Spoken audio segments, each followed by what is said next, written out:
Hello दोस्तों, स्वागत है आपके अपने यूट्यूब चैनल इन्फॉर्म राज पे।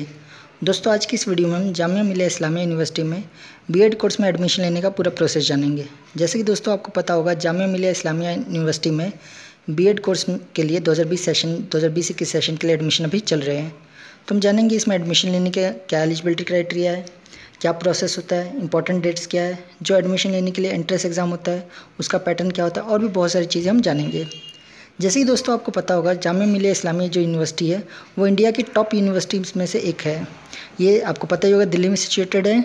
और अगर इसकी रैंकिंग की बात करें तो इंडिया में तो इसकी बहुत अच्छी रैंकिंग है, और वर्ल्ड वाइड भी इसकी 600 to 800 रैंक के बीच में आती है ऑल ओवर इंडिया के अंदर, ऑल ओवर वर्ल्ड के अंदर, जो कि इंडियन यूनिवर्सिटी के लिए बहुत बड़ी बात है। तो अगर आप यहाँ से अगर बीएड का कोर्स करना चाहते हैं, इंटरेस्टेड हो, तो प्लीज़ वीडियो को पूरा देखिएगा। हम एक एक चीज़ इस वीडियो में डिस्कस करेंगे। और साथ ही साथ अगर आपके ग्रेजुएशन में 50% या उससे कम मार्क्स भी है तो भी आप इसके लिए जो बीएड का कोर्स है जामिया मिलिया इस्लामिया यूनिवर्सिटी में, उसके लिए आप अप्लाई कर सकते हो। उसका भी मैं पूरा प्रोसेस इसमें बताऊंगा।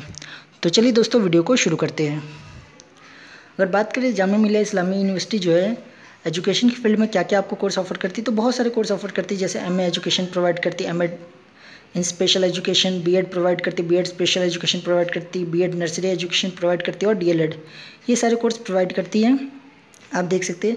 आज की इस वीडियो में सिर्फ बीएड के बारे में बात करें, बाकी जो कोर्सेज है उसके ऊपर भी मैं सेपरेट वीडियो बना दूंगा।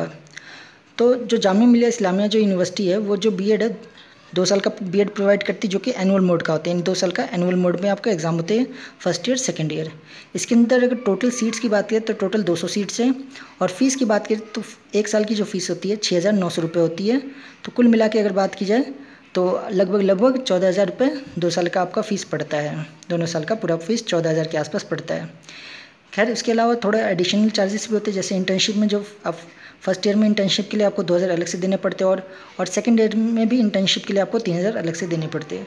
यानी कुल मिला के आपका 18 से 19,000 20,000 के अंदर अंदर आपका पूरा कोर्स कंप्लीट हो जाता है जामिया मिलिया इस्लामिया के अंदर, अगर आप बीएड करना चाहते हैं तो। अब हम बात कर लेते हैं जो सबसे इंपॉर्टेंट चीज़ है एलिजिबिलिटी क्राइटेरिया के बारे में। तो दोस्तों, इसमें एडमिशन लेने के लिए जो एलिजिबिलिटी क्राइटेरिया है बहुत ही सिंपल सा है। आपके ग्रेजुएशन में मिनिमम 50% मार्क्स होने चाहिए, तभी आप इसमें एडमिशन ले सकते हो। अगर बाई चांस किसी स्टूडेंट के अगर ग्रेजुएशन में 50% मार्क्स नहीं है, यानी 50% से कम मार्क्स है, तो वो पोस्ट ग्रेजुएशन के बेसिस पे एडमिशन ले सकता है। यानी कि मान लीजिए आपके ग्रेजुएशन में 50% मार्क्स नहीं है, एग्जांपल के तौर पे 45% मार्क्स है, लेकिन अगर आपने पोस्ट ग्रेजुएशन अपनी कंप्लीट कर रखी है और उसके अंदर 50% से ज़्यादा मार्क्स है, तो भी आप एडमिशन लेने के लिए एलिजिबल होते हो। बस ध्यान रखने वाली ये बात होती है कि जो भी आप सब्जेक्ट चूज़ कर रहे हो, टीचिंग सब्जेक्ट, वो सब्जेक्ट आपने 2 साल तक अपने ग्रेजुएशन में ज़रूर पढ़ा हुआ होना चाहिए। यानी 2 टीचिंग सब्जेक्ट आपने ग्रेजुएशन में पढ़ा होना ज़रूरी है। ये सबसे इंपॉर्टेंट चीज़ है दोस्तों। अब ये जो क्राइटेरिया रखा गया 2 टीचिंग सब्जेक्ट का, ये बहुत ज़्यादा ज़रूरी है। जैसे कि अगर बात करें, अगर आप यहाँ से बीएड कर लेते हो और अगर आपने 2 सब्जेक्ट नहीं पढ़ रखे या कोई सब्जेक्ट कॉम्बिनेशन नहीं बन पाता आपका, तो फर्दर जब आप जॉब के लिए अप्लाई करते हो किसी भी गवर्नमेंट सेक्टर में, गवर्नमेंट जॉब के लिए, स्कूल टीचिंग की गवर्नमेंट जॉब के लिए, तो वहाँ पे आप डिसक्वालीफाई हो जाते हो। ऐसा बहुत सारे स्टूडेंट्स के साथ होता है। तो दोस्तों, इस फॉर्म को अप्लाई करने से पहले मैं आपको एक एडवाइस दूंगा। सब्जेक्ट कॉम्बिनेशन के ऊपर मैंने सेपरेट बहुत सारी वीडियो बना रखी है कि अगर आपको टीजीटी सोशल साइंस का टीचर बनना है तो क्या क्या सब्जेक्ट आपके ग्रेजुएशन में होने चाहिए, टीजीटी मैथ्स बनना है, टीजीटी साइंस बनना है, या हिंदी या इंग्लिश, किसी भी सब्जेक्ट का अगर टीचर बनना है आपको, तो आपके ग्रेजुएशन में क्या क्या सब्जेक्ट होने चाहिए, क्या सब्जेक्ट कॉम्बिनेशन होना चाहिए, ये ज़रूर आप पहले देख लीजिए, तभी आप आगे एडमिशन लीजिए। बीएड करने के बारे में सोचिए, नहीं तो बाद में बीएड करने के बाद भी आपको गवर्नमेंट सेक्टर में गवर्नमेंट जॉब जो है टीचिंग से रिलेटेड नहीं मिल पाएगी। ऐसा बहुत सारे स्टूडेंट्स के साथ होता है। तो आई होप आपको समझ आ रहा होगा कि इसके अंदर 2 क्राइटेरिया, पहली क्राइटेरिया तो ये आपके ग्रेजुएशन में 50% मार्क्स होने चाहिए, अगर नहीं है तो पोस्ट ग्रेजुएशन में 50% मार्क्स होने चाहिए। अदरवाइज, और सेकंड क्राइटेरिया क्या है, कोई 2 टीचिंग सब्जेक्ट आपने पढ़े होने चाहिए अपने ग्रेजुएशन लेवल पर। तो ये सारी चीज़ें हैं। तो आप इसे पूरा पॉज करके आप ज़रूर इसे पढ़ लीजिए ताकि आपको पूरी तरह से पता चल जाए।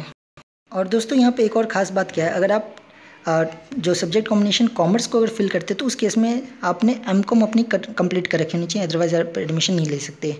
ऐसा खुद मेरे साथ हुआ था। जब मुझे नॉलेज नहीं थी तो मैंने दिल्ली यूनिवर्सिटी के फॉर्म भरे थे बीएड के।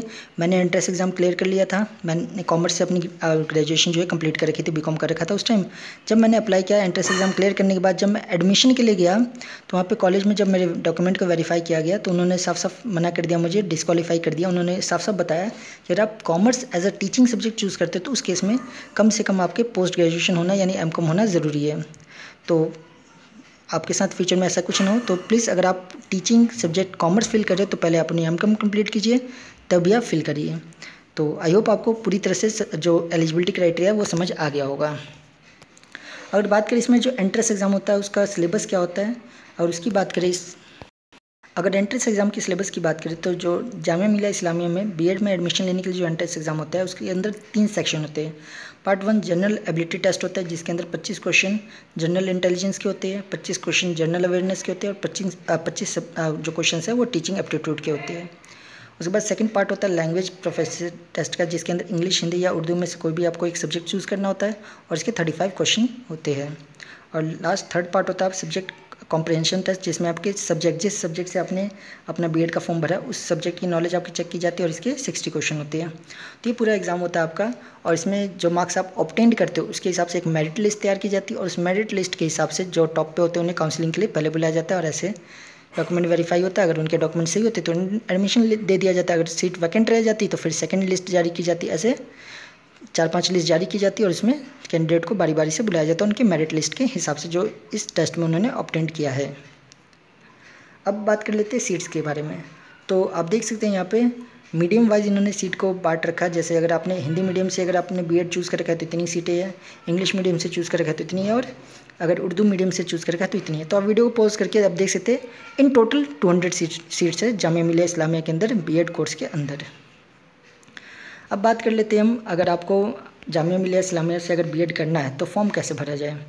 तो इसके लिए आप इनके ऑफिशियल वेबसाइट पर जा सकते हैं। यहाँ पे मैंने पूरा एक लिस्ट दे रखी है। जामिया मिलिया इनकी जो ऑफिशियल वेबसाइट है jmi.ac.in है। एडमिशन के लिए www.jmicoe.in पे आप जा सकते हो। ऐसी ऑनलाइन एडमिशन के लिए ये सारी दे रखी है। आप यहाँ पे जा करके एंट्रेंस एग्जाम सिलेबस देखने के लिए सारी यहाँ पे आप देख सकते हैं एक एक चीज़ की ऑफिशियल जो इनकी वेबसाइट है उसका मैंने यहाँ पे दे रखा है पूरा इन्फॉर्मेशन। आप यहाँ पे वीडियो पॉज करके देख लीजिए और जिसकी भी ज़रूरत है आप उस साइट को विजिट कर सकते हैं। वही अगर आपको जामिया मिलिया इस्लामिया से रिलेटेड कोई भी डाउट होता है, कोई भी प्रॉब्लम आता है तो उनके हेल्पलाइन नंबर पे आप कॉल कर सकते हैं। यहाँ पे देख सकते हैं टेलीफोन नंबर दे रखे हैं। जो कंट्रोलर एग्जामिनर है उनका जो कॉन्टैक्ट नंबर है वो दे रखा है। हेल्पलाइन मोबाइल नंबर दे रखे है, ईमेल आईडी दे रखी है और एड्रेस भी। अगर बाई चांस अगर आप दिल्ली में रहते हो तो आप इनकी एड्रेस पर जा करके भी आप पूरी इंक्वायरी कर सकते हो। तो आप देख सकते हो सबसे नीचे इनका एड्रेस दे रखा है। तो ये पूरी इन्फॉर्मेशन है जामिया मिलिया इस्लामिया यूनिवर्सिटी से अगर आप बीएड करना चाहते हो तो उसके रिगार्डिंग। आई थिंक अगर डेट की बात करें तो अप्लाई करने की क्या डेट है, तो इसकी जो फॉर्म है काफ़ी पहले निकल चुके हैं, लेकिन आपको पता है कोविड की वजह से डेट एक्सटेंड होते जा रहे हर कोर्सेज के। तो इसकी जो एक्सटेंड होते हुए लास्ट डेट जो अभी के सिनारियो में जो है 14 सितंबर 2020 अप्लाई करने की लास्ट डेट है। शायद हो सकता है एक्सटेंड ना हो, तो अगर आप अप्लाई करना चाहते हो तो प्लीज़ 14 सितंबर से पहले अप्लाई कर लीजिए। इस भरोसे मत रहना कि जो ये फॉर्म है एक्सटेंड हो जाएगा। रही बात है एंट्रेंस एग्ज़ाम क्या कब होगा इसका, तो 14 सितंबर के बाद ही पता चल पाएगा कि इसका एंट्रेंस एग्ज़ाम कब होना है। तो दोस्तों ये पूरी इन्फॉर्मेशन थी दिल्ली जामिया मिलिया इस्लामिया यूनिवर्सिटी से अगर आप बीएड कोर्स करना चाहते हो उसके रिगार्डिंग। अगर कोई पॉइंट छूट गया हो तो आप कमेंट बॉक्स में पूछ सकते हो और प्लीज़ अगर हो सके तो आप अपने दोस्तों के साथ इस वीडियो को जरूर शेयर कीजिए और अगर वीडियो आपको अच्छी लगी तो प्लीज़ लाइक कर दीजिए और ऐसी इन्फॉर्मेटिव वीडियो के लिए आप हमारे चैनल को सब्सक्राइब कर सकते हो। थैंक यू दोस्तों।